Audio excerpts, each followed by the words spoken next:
We're in Like to Box Gym in Crawley today. With me, I've got the former WBO world champion, Andy Lee. How are you, mate? Good, James, thank you. So me and you have been going to the same barbers, I think, Andy. We've defo been working together on something. The comb over. It's very popular. The comb over is getting out. Yeah. How have you been? It's been 13 months since we've seen you sort of in the ring, putting your trade, plying your trade. What have you sort of been up to in that period? Not much. At home in Ireland, resting up. Just not a whole pile that I can say that would be public knowledge, but just taking some time out, being at home with my wife, and just being being at home. But always kept in touch with the boxing. I've been over here a couple of times last year, just do a few bits of training, stayed in shape at home as well. And just keep an eye on what's going on in the boxing scene, and always intended to come back and fight again. So here I am, start of the year, came over here early in January. I have a fight, looks like it'll be confirmed soon, but it could be March 18th. And yeah, I'm back on full flow in the gym and enjoying it again. Enjoying it more than I did when I left, because towards the end in that build-up for the Billy Joe Saunders fight, in the gym and in the ring was the last place I wanted to be. It was just too long, too drawn out, the whole process, the 3 cancellations and reschedules. And I just had too much of it, and I just needed a break. So I'm back now, I'm fresh and ready to make an impact again on the middleweight scene. Having had that break, we spoke about the vigours and of training camps before, and the niggles and the pressure that goes along with being a full-time boxer, the dieting. Do you think you needed that to come back refueled and refocused? Yeah, and just with a fresh perspective, definitely all those things you said, the build to the Billy Joe Saunders fight, and it was a big fight too, and it was a big fight in our community, and I think that put added pressure, and I put added pressure on myself, and it didn't help me in the fight. Saying that it was still a close fight. I had one bad round, made a bad mistake, and I paid the price for it. But that's all it takes, and at the highest level, that's what it takes. One mistake and it can be the end of your night. So I just let the fight, digested it, and I know what I have to do to come back and to be a better fighter. I believe I can be middleweight champion again. March 18th will be the first step. Get myself back active, remind people who I am and where why I'm here, and then build from there. Get a more significant fight before the summer, and then hopefully before the end of the year, fight for the title again.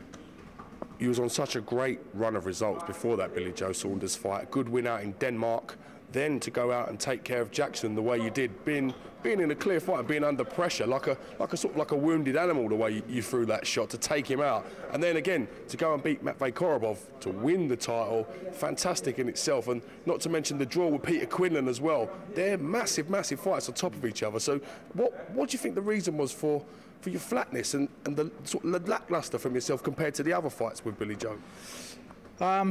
Look, I lost a tight fight to a very good fighter, Billy Joe, and it was a majority decision. It's not like he outclassed me, so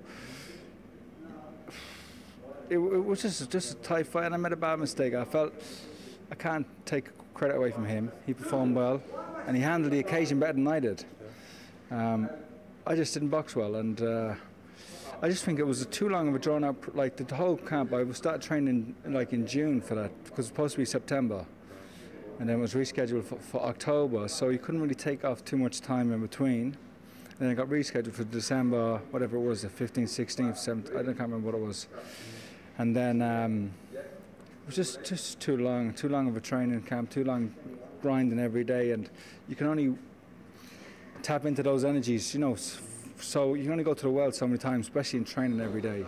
And then next thing you know, it's not there, and then once you go too far, once you peak too soon, there's no going back from it, and even though you're not feeling well, I wasn't feeling well, even in the dressing room for that fight.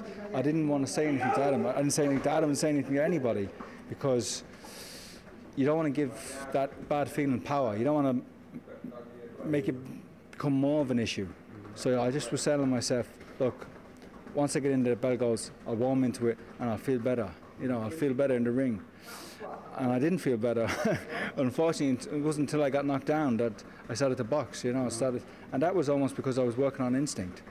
I was out of myself. I wasn't boxing in my conscious mind. I was boxing on instinct. So that's why I did box better, because I just reverted back to what I know.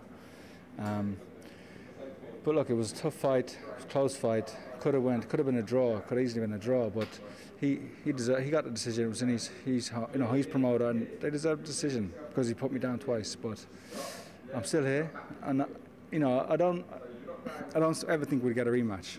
I know that. I think when Adam said he was going to train or asked me about it, training Billy Joe, I said, yeah, go ahead. I think it's a good move for him, for Billy Joe Saunders, and for Adam, because I think they'd suit each other, and Adam can give Billy Joe a lot and improve him a lot. And I don't see our paths ever crossing again. Similar to the way when Adam spoke about training Cushy Went Junior, I said go for it, because I don't see our paths ever crossing.